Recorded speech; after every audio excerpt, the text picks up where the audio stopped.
I'm going to teach you how to make Japanese hot pot using leftover rice. Rice, clams, stock, soy sauce, salt, shiitake mushrooms, egg, ginger, nori, dry shrimp, sesame seeds, bonito flakes, green onions. Whisk the eggs.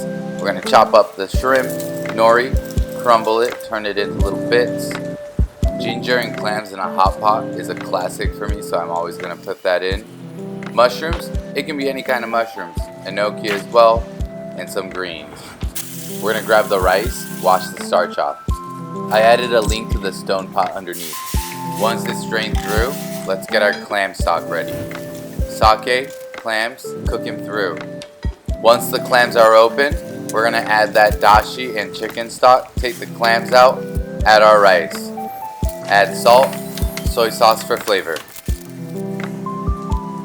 Add our mushrooms, our dried shrimp on top, ginger.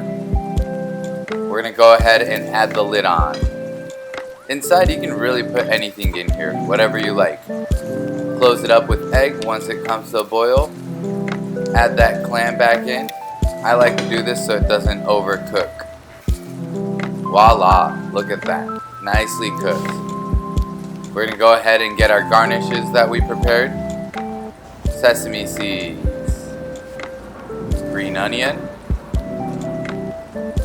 nori,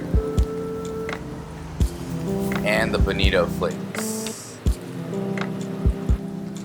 Thank you for watching till the end. Please like, subscribe, and comment on my videos.